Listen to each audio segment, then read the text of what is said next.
Alors donc Jacques Baldoni, c'est ça? C'est cela. Vous êtes donc président, n'hésitez pas à rapprocher un peu le micro, Oui. voilà. Vous êtes président de cette association philatélique et numismatique bitéroise qui existe depuis longtemps déjà. Je ne suis que le vice-président Oui. parce que notre président malheureusement est hospitalisé en ce moment.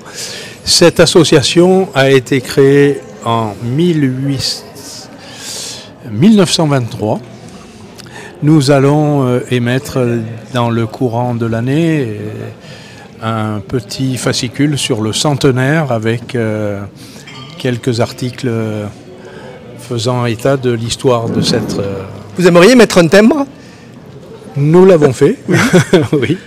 Un timbre qui a dû paraître dans les années 60 et qui représentait Béziers. Et c'est notre association qui l'a créé au niveau national. Bien sûr, cette association, donc, depuis 100 ans, a vu passer beaucoup de gens. Elle a eu une période dans les 30 Glorieuses très faste où il y avait plus de 300 adhérents. Aujourd'hui, nous sommes encore très fiers d'avoir 55 adhérents sur une partie de la culture qui est en train de s'époumoner un peu. Le timbre plaît toujours autant.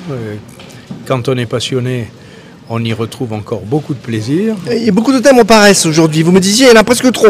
Voilà. 300... Malheureusement, 300 timbres sur une année, c'est énorme. Il faut suivre. Oui. Il faut suivre, et c'est un peu dommage, mais surtout c'est l'apparition de ce qu'on va appeler des faux timbres, les timbres fabriqués par... Imprimé chez nous. Imprimés chez nous. Ça, on perd. Voilà. On perd Ah ben oui, ça ne représente plus rien. Et bientôt, on aura quelque chose avec des petits carrés noirs et blancs. Un QR code. Voilà. Et vous battez contre ça? Ah ben oui, c'est peine perdue. Hein. Mais ce qui est dommage, c'est qu'on a déjà perdu le timbre. On avait déjà perdu il y a longtemps l'aspect belle qualité du timbre. Autrefois, les timbres étaient tous gravés. Puis petit à petit, aujourd'hui, c'est des photos, quoi. Hein, c'est des vignettes. C'est plus du tout la même chose. Le mot du maire dans le fascicule que vous distribuez dit « Le timbre, véritable témoin de notre histoire, de notre géographie et de notre culture, nous transporte à travers le temps et l'espace. » Tout à fait. Et c'est pour ça que vous avez pu voir et où les gens ont pu visiter une exposition qui donne justement des visions. Alors sur le plan de l'histoire, en effet, nous avons des courriers émis autour des camps de concentration ou d'internement.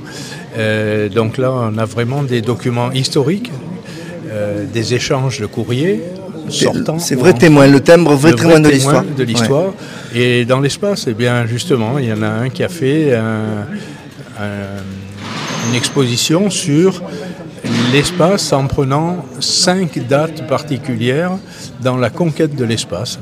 Et il a trouvé tous les timbres qui s'y rapportaient. Et donc, on peut en effet, le temps et l'espace peuvent être des sujets de collection. Après, on peut tout simplement, pour la plupart d'entre nous d'ailleurs, collectionner les timbres de France. Bon, pour ma part, c'est France et Monaco. Simplement parce que ma famille était plus proche de Monaco. Chacun prend ce qu'il a à prendre. Voilà. Ouais. Mais quelqu'un qui démarrerait aujourd'hui une collection ne peut pas remonter à 1848 ou 1849. C'est le début du timbre, 1848 ? Le premier timbre français, 1849 exactement.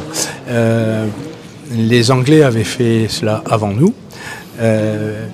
Donc le timbre, c'est quelque chose d'ancien. On n'envoyait pas des lettres avant ? Ah, avant, oui. Il y a toute la marcophilie, et ça fait partie aussi des collections, c'est-à-dire toutes les lettres qui n'étaient avant le timbre. Elles comportaient le prix. Quand on s'est mis à faire payer les lettres, au début ça n'était pas payant, et puis il y a eu tellement de lettres retournées qu'il a fallu les rendre payantes, et vous avez le prix marqué dessus. Donc là, vous l'avez ça, vous en avez des... Oui, ça quand on a la chance, on peut en acheter. Hein. Il se vend beaucoup de documents philatéliques sur Internet. Mais on les trouve plus facilement en allant dans des commerces adaptés. et qui peuvent en plus vous donner la réalité et surtout la véracité de chaque document. D'accord. Parce qu'il y a beaucoup de faux qui circulent et il faut s'en méfier. Des faux. Mais la marcophilie, donc avant les timbres, existe bien. Marcophilie, très intéressante. Donc c'est la fête du timbre, c'est aujourd'hui et demain. Vous êtes à la médiathèque André Malraux, tout aujourd'hui samedi, et également demain après-midi. Après-midi, la médiathèque est enfermée le matin. Voilà, donc on vous trouve à l'étage, hein, vous êtes au premier étage, c'est ça? L'exposition est au rez-de-chaussée, ce qu'ils appellent le niveau 0 bas. Vous avez une quarantaine de cadres avec des expositions.